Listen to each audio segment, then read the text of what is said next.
Good morning. Good morning. Welcome to the worship service of the First Unitarian Church of Hobart, where we strive to put love at the center of how we show up in the world. So each week, during our Sunday morning worship services, we join together in reciting together the words of our affirmation of faith. Love is the doctrine of this church. The quest for truth is its sacrament. Service is its prayer. And this is our covenant, to dwell together in peace, to seek the truth in love, and to help one another. Since not everyone can attend in person, we are streaming this worship service online, and we extend a special welcome to all who are joining us virtually. The joys and sorrows portion of our service, however, is private, and we will temporarily pause the stream for that. Other than that, this worship service is being recorded and will be available for future viewing on our website. Today, our worship service will be led by our minister, Pastor Tom. Woo woo, Pastor Tom. Got some fans out there. If you're new to First Unitarian, you may have noticed that the main entrance and exit door to the sanctuary is here at the front of the room. If you must step out in the middle of the worship service, we ask that you exit quietly using either the back door or the ramp here on the side. Please turn off or silence your devices, and as you do so, allow yourself to enter sacred time together. Also this morning, we are holding our flower communion. If you brought a flower and haven't yet put your flower on this table with the others, just raise your hand and an usher will do that for you. Do we have any flowers? Yay!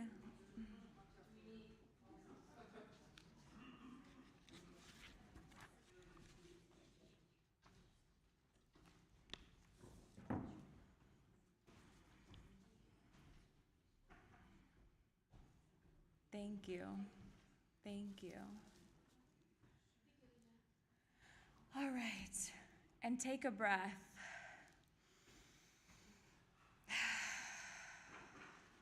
And another.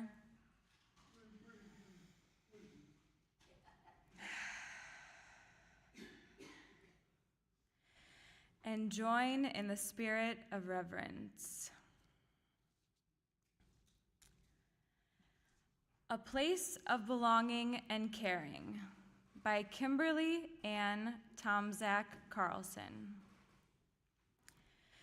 It is not by chance that you arrived here today. You have been looking for something larger than yourself. Inside of you, there is a yearning, a calling, a hope for more, a desire for a place of belonging and caring. Through your struggles, someone nurtured you into being, instilling a belief in a shared purpose, a common yet precious resource that belongs to all of us when we share.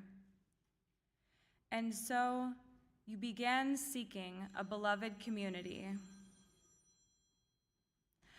a people that does not put fences around love, a community that holds its arms open to possibilities of love, a heart home to nourish your soul and share your gifts. Welcome home. Welcome to worship.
first time lighting the chalice. I'm really excited about it. Thank you. All right, the flaming chalice is a symbol of Unitarian Universalism. It suggests the transformations that take place when we are held within religious community. When we light the chalice in worship, we illuminate a world that we feel called upon to serve with love and a sense of justice. Please join us in lighting our chalice by reading together the words on the screen and in your order of service. We gather this hour as people of faith, with joys and sorrows, gifts and needs. We light this beacon of hope, sign of our quest for truth and meaning, in celebration of the life we share together.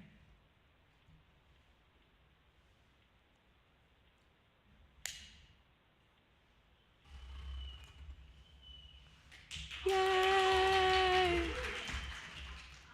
I passed the test.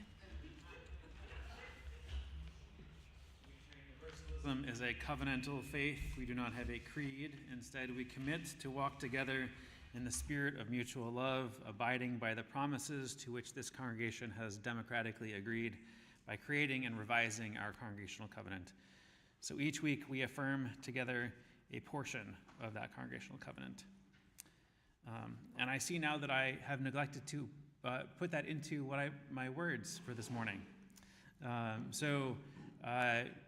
will, on the fly, invite you to repeat this together, holding in your heart any aspects of the covenant that you've heard before on any of the previous Sundays that you've been here, or if you've been here for the first time, if this is your very first morning here, what holds you in relationship, in community, in partnership, in just being in existence?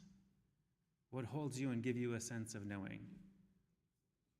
And in what ways have you drifted out of alignment with that? How are you out of integrity with those relationships in which you are a part, just by virtue of being alive on this earth in this moment?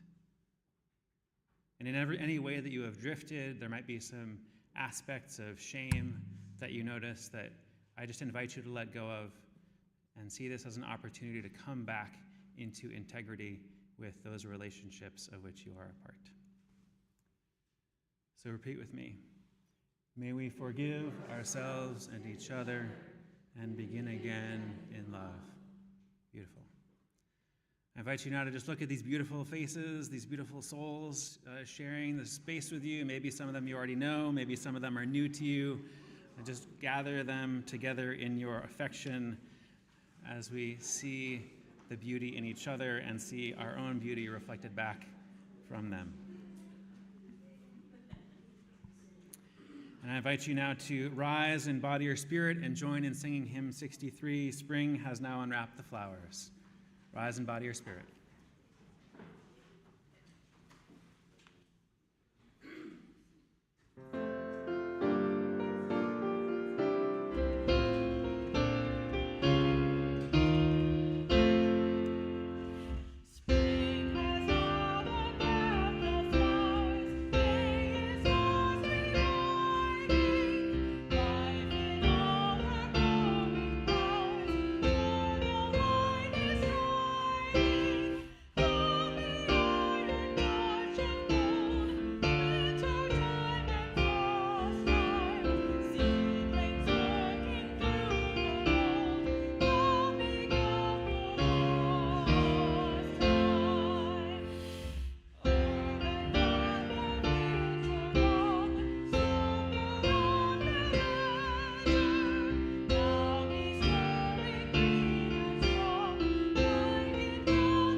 On? There we go.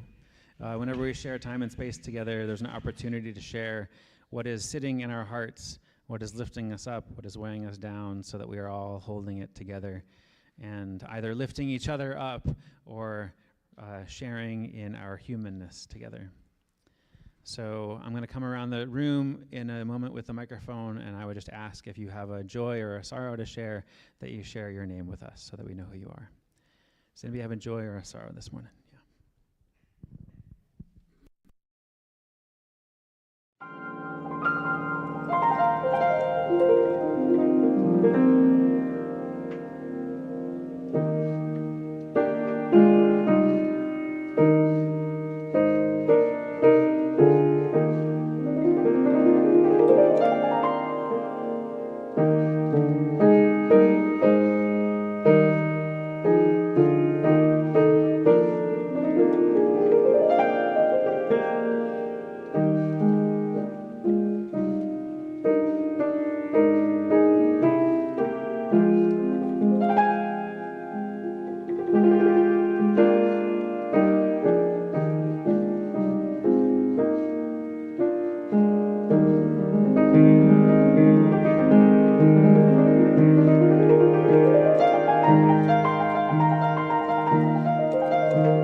child that lives on in the silent sanctuaries of our hearts. May we hold this as we move through life together. And I invite you to rise in body or spirit and join in singing our doxology.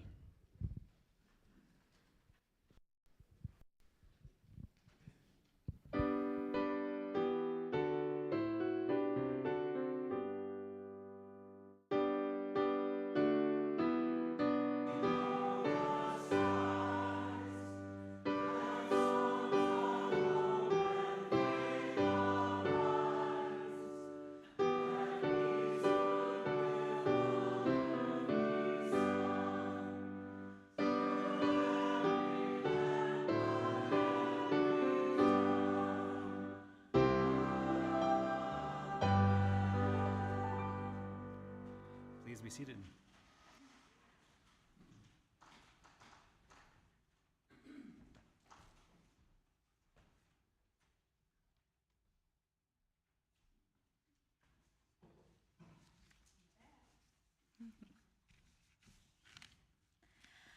The Colors of Communion by Jennifer Pratt Walter.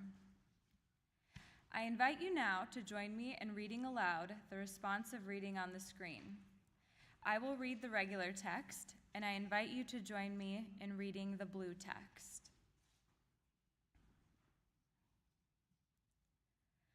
Flowers chant their wordless songs of color and scent, delighting like a joyful choir at dawn. I breathe in with my whole body, feeling how it is we grow, quietly rising together among spring's green and dew. The rhythm of seasons rolls ahead, and I, a shy blossom, voice my small prism of song. I am singing of the wonder of how roots so love the buds they bid them grow, unseen as they are, while the buds never look back.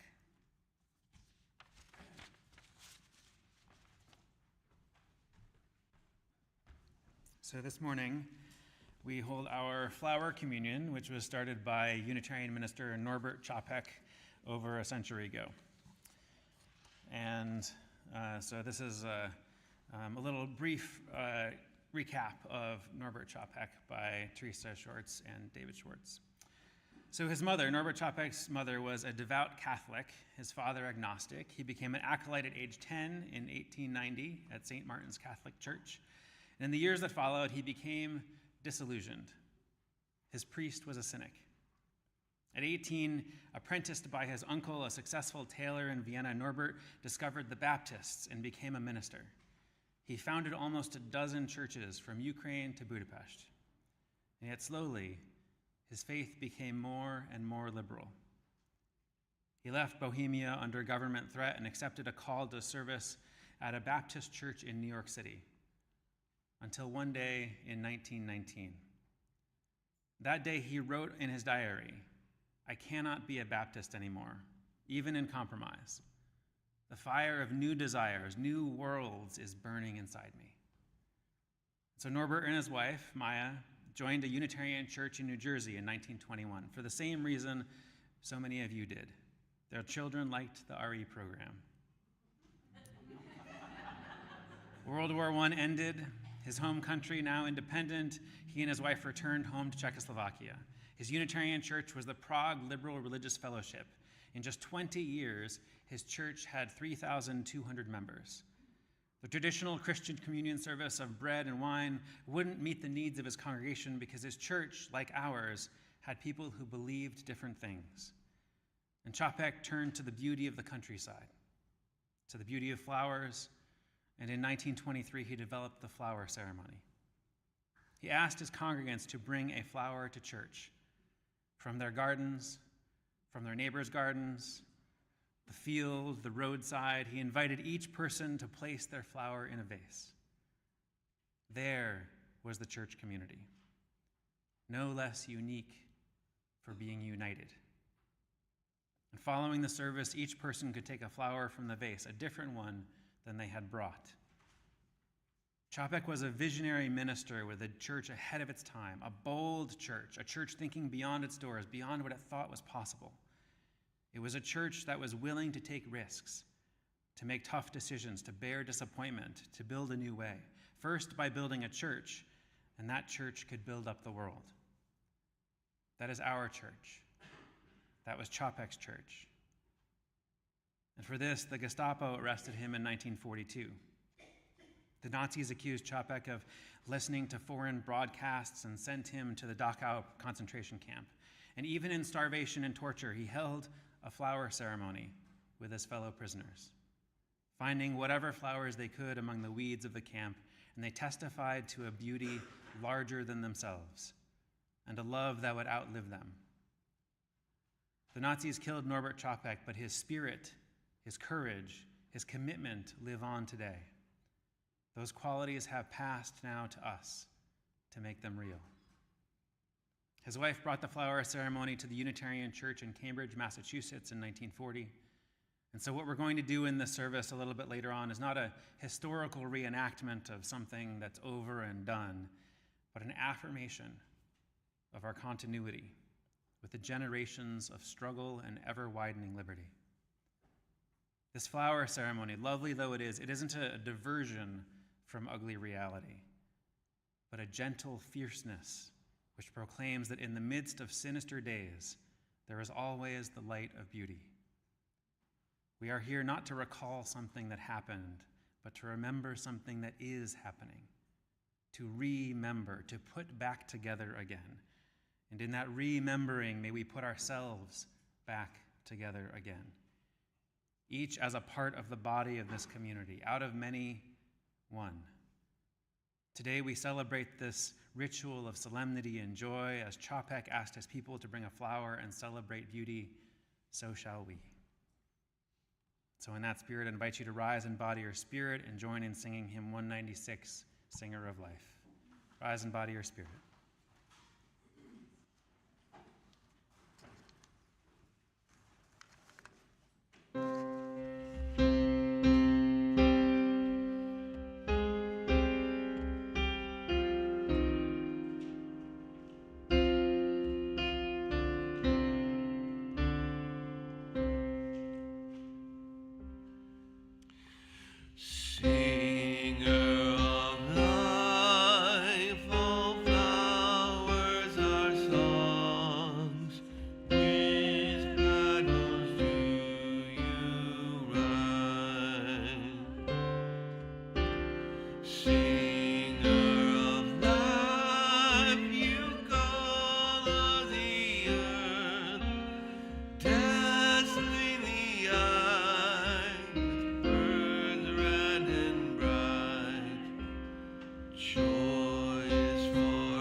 Power, strength, sheer physical force, I think of an avalanche.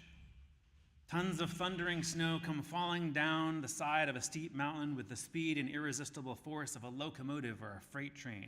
In an instant, an avalanche can sweep away everything in its path.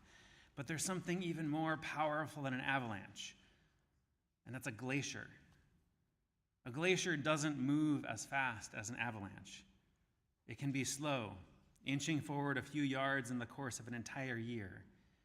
But glaciers are enormous. They can be a mile wide and hundreds of feet thick, a creeping river of ice that can move boulders like matchsticks and grind smaller rocks to powder fine as flour. Avalanches and glaciers are powerful forces of nature, very strong, giants of the natural world, but there is something even stronger in nature, and that would be a flower. I'm thinking of the avalanche lily and the glacier lily. Each spring, as the snow begins to melt in the high mountains, these tiny flowers push their slender green stalks upward through the softening ice, through the wintry crust and into the warming sun. The avalanche lily has white flowers with a yellow center. The glacier lily is all yellow. Neither is very big. Compared to a glacier, they are tiny. The flowers are just an inch or two in size. But the bud is inside a growing green stem that pierces right through the cold overlay of February and March and brightens into the promise of April and a brand new season. Flowers themselves are newcomers on the earth. For in the beginning, millions of years ago, there were no flowers. There were ferns. There were fungi. There were dull, mossy-colored plants that spread and reproduced by means of spores. But there were no orchids or azaleas, no blossoms of apple or peach or pear, no fields of grass or daisies or brightly colored wildflowers. It was a monotonous world. Not only dull in color, but also dull in sense and feeling. For this was the age of dinosaurs. Great hulking lizards who ruled the earth through brute force. They were giants of the animal kingdom, big and powerful, but dumb. Like an avalanche or a glacier. They were no match for flowers. For toward the end of the age of dinosaurs, about 100 million years ago, something strange and very powerful happened. Plants learned how to do a new thing. They learned how to reproduce through seeds. Unlike the spores that preceded them, seeds were actually tiny organisms, embryonic, but ready to grow, packaged like meals to go with a built-in store of nutrition. And that gave the world an entirely new source of edible and abundant energy that could be converted into heat, that boosted the temperature of the four-legged and flying creatures up a notch, from cold-blooded to warm. Birds and mammals appeared. The limbic system that governs the emotions was laid over the old reptilian brain, and the inner landscape changed. Parents began to feel a deepened bond with their children, and children clung with affection to the parents. Love appeared, and loyalty, and grief, and tears, and laughter, and curiosity, and play, all made possible by the blooming plants that had turned the earth into a botanical buffet of rare fragrances and sweet perfumes. So with the invention of seeds came all of the birds that feed on seeds. The cardinals and the grosbeaks and the finches, and the grass made grasslands, and all the creatures that thrive on the grassland, and horses and zebras and prairie dogs and antelope and deer, and plants learned how to produce fruit, and the fruit also provided meals for monkeys and chimpanzees, and finally, for you and for me. And it all started with the rise of the angiosperms, which is the name that scientists give to flowers or plants that produce seeds and flowers and fruits. The earth took on a whole new look. The ferns were crowded out by all the amazing diversity of life that we see today, and the slow-moving dinosaurs gave way, replaced by creatures who were not only quick, but also quick-witted, warm-blooded and warm-hearted, sensitive and tender, and bright and agile mentally, as the flowers were brilliant in all their purples and yellows and blues and crimsons. So no wonder flowers are the symbol of springtime and hope. And no wonder lilies are symbols of Easter. For there have always been empires that established their rule through sheer raw power, kingdoms of the world based on military domination of their neighbors. The Roman Empire was like that. Its legions like glaciers that slowly crushed everyone who stood in their way. Their rulers were tyrant kings like a Tyrannosaurus Rex. But they were no match for the power of one small man, no match for the purity and simplicity of his vision. Jesus spoke of the lilies of the field because he himself was like a flower. Almost effortlessly, the beauty of his words and deeds captured the hearts of people who listened and became his disciples. He said his kingdom was like a seed that could sprout and grow, and that if we nurtured that seed of compassion inside ourselves, it could become the greatest force on earth. It was the simple truth. For there have always been regimes like the Romans. The Nazis were similar, their stormtroopers icy cold and unyielding, their panzer divisions like lumbering giants clattering with fearsome armor and combat. They were ruled over by a despot, predatory and bloodthirsty as any Caesar or thunder lizard. But again, they were no match for flowers or the man who shared them. Norbert Chopek was a Unitarian minister who lived in the last century in the city of Prague. His home and his church were overrun by German soldiers in the years of World War II. He gave his life defying their cruel occupation. But before he died, he influenced thousands of people with the beauty of his words and ideals, including the flower ceremony that he originated, symbolizing the light and color and fragrance of many creeds and many cultures, many races, joined together in a bright, living bouquet. The Third Reich is now gone, but the flower ceremony continues to be celebrated in this congregation and hundreds of others around the world. A testimony to the power of love to withstand hate and to the vision of a tolerant faith which sweeps the world, not by persecution or threats of violence, but by drawing people to its principles with the sweet scent of peace and freedom. So the flowers that we will share this morning bring us the assurance that warmth and kindness can pierce through the frost of cruelty and indifference, that mercy and decency will blossom, that goodness has deep roots and can prevail.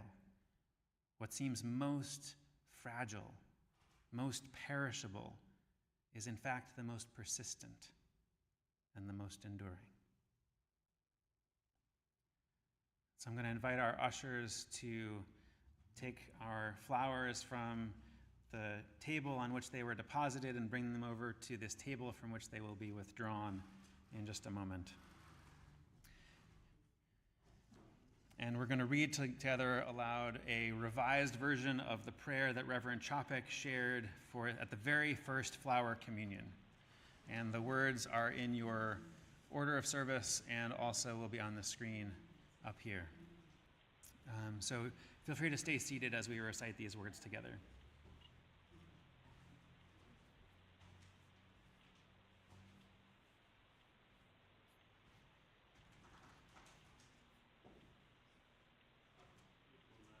It will not be on the screen, so open your orders of service.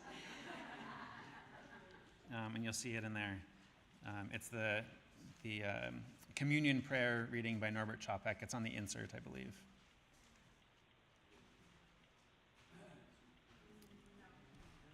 It is not in the insert. Oh, well then. I will read it to you. And as you listen to my words, imagine that the words are also coming out of your mouth and your heart. In the name of Providence, which implants in the seed the future of the tree, and in the hearts of people the longing for people living in human love. In the name of the highest, in whom we move and who makes the parent, the sibling, what they are. In the name of sages and great religious leaders who sacrificed their lives to hasten the coming of peace and justice, let us renew our resolution, sincerely to be real siblings, regardless of any bar which estranges one from another. In this holy resolution, may we be strengthened, knowing that we are God's family, that one Spirit, the Spirit of love, unites us. And may we endeavor for a more perfect and more joyful life. Amen. And so now I'm going to invite folks up down the center aisle here, and you're going to take one flower from this table to take it home with you, to bring a spirit of this community, of the power of flowers, of the beauty of spring, of the beauty of gentleness and justice arising in the world up through the glaciers and all the big boulders that seem like they're in the way. So come on forth and grab a flower to take home with you.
So take a moment now to contemplate your flower. Notice it has a center, a focal point from which everything else radiates. And ask yourself where your own center lies. Flowers stretch up toward the life-giving sun. So ask yourself, toward what lofty aim does your own soul aspire?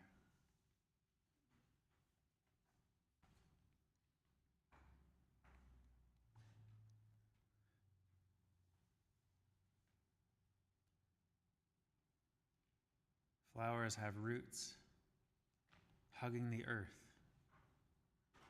So ask yourself, where do you draw your own strength and nourishment?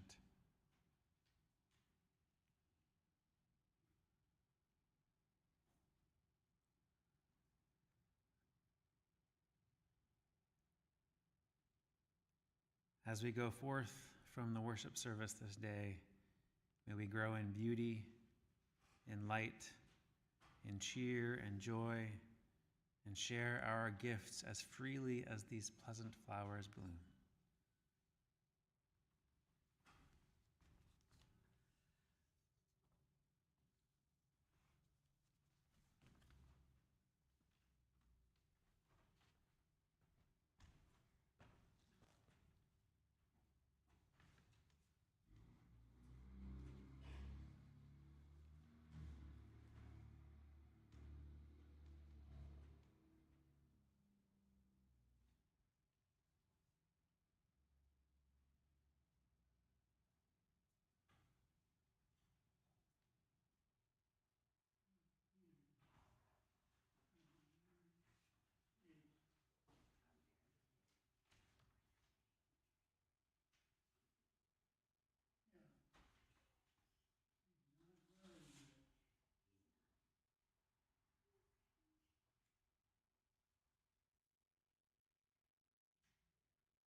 Good morning. Okay, I have a few announcements, but first, Pete is going to tell us about the loose change for social change this month. Yeah. Good morning, friends.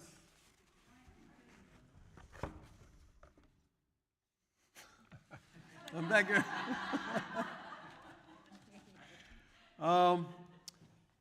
As we do we try to do every month, we try to take the first Sunday of the month and tell you a little details about what the loose change for social change, which goes in the tin cups again, is about.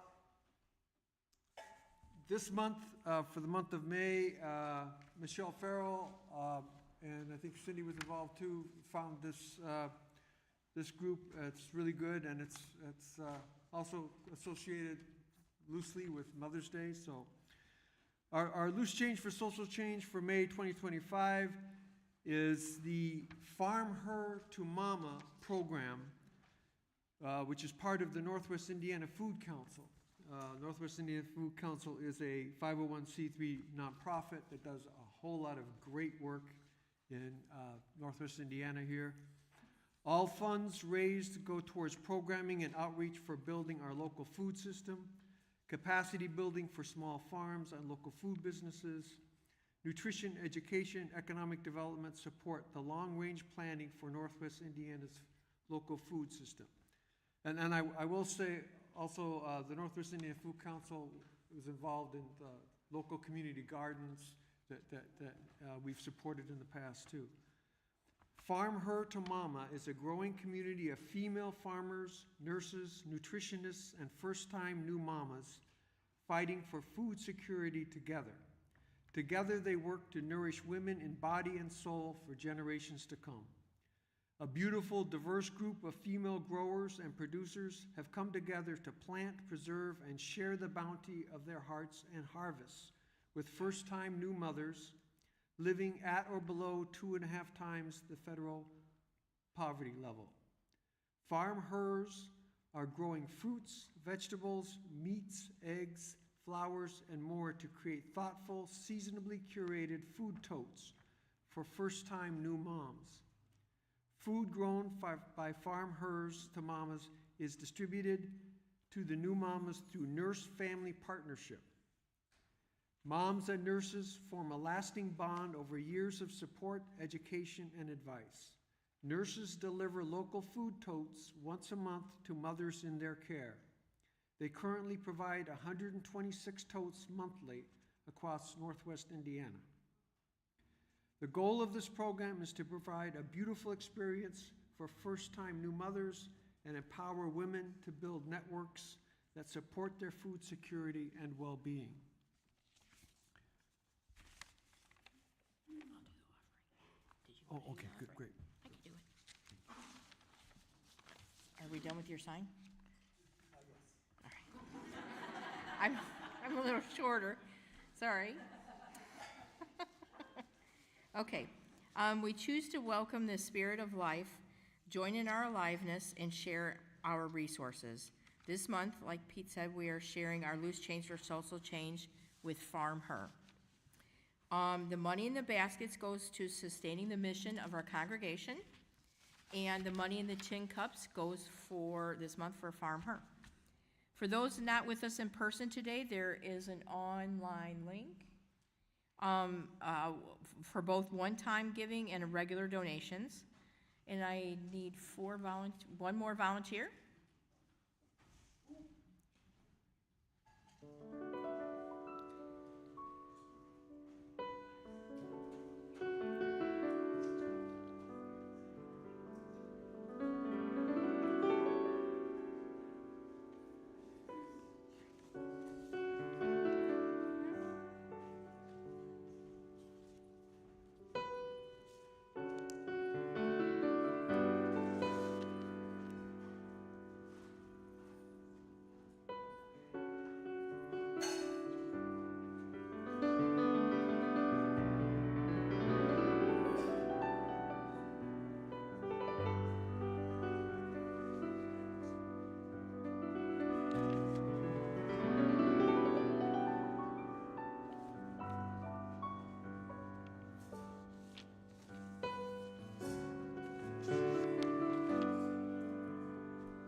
For your prayers, your presence, your service, and your gifts, it's truly appreciated and very grateful.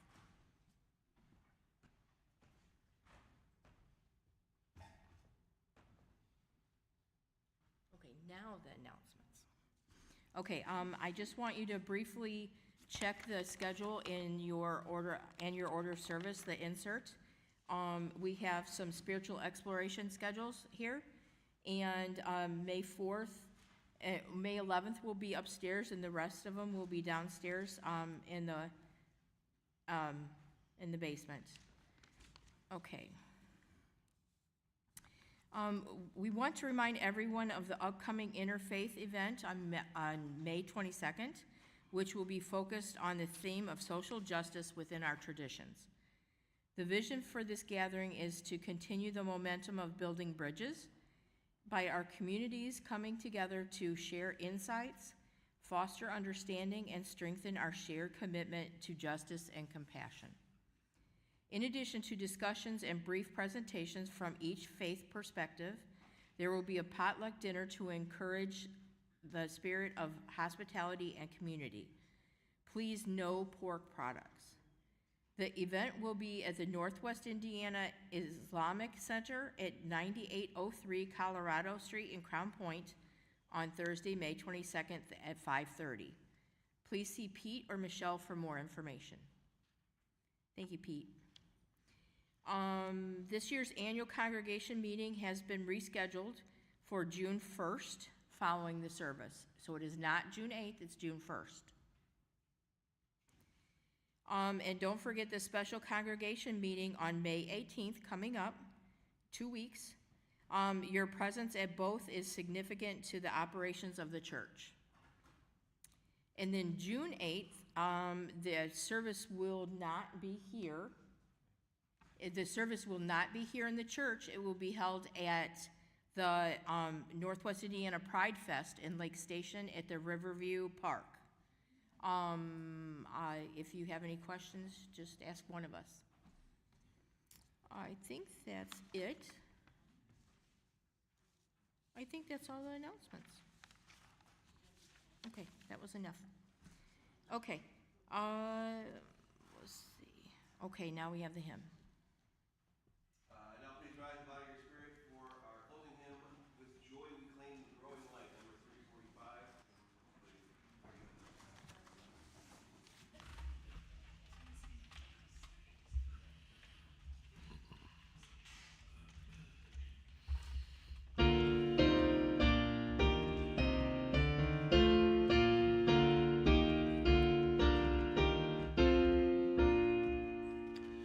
With joy we claim the growing light, advancing thought and widening view, larger freedom, clearer sight, which from the old unfolds the new.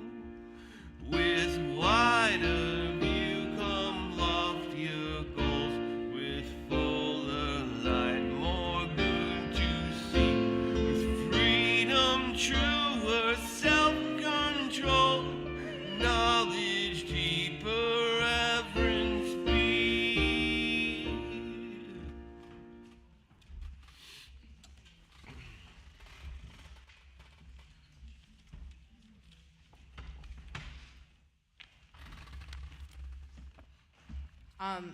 The closing words today are by Norbert Fabian Chapik?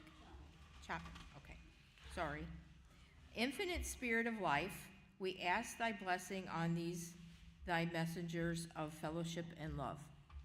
May they remind us, amid diversity of knowledge and of gifts, to become in desire and affection and devotion of thy holy will. May they also remind us of the value of comradeship, of doing and sharing, I'm sorry, and of doing and sharing alike. May we cherish friendship as one of thy most precious gifts. May we not let awareness of another's talent discourage us or sully our relationship, but may we realize that whatever we can do, great or small, the efforts of all of us are needed to do thy work in the world. Closes today the Wayne Shorter tune called Wild Flowers.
Okay, I invite you now to join me in reciting the words on the screen to accompany our extinguishing of the chalice. May we continue to carry in our hearts the light of truth, the warmth of community, the fire of commitment, until we are together again. Please join us in the fellowship hall, in the parish hall for coffee hour. Thank you.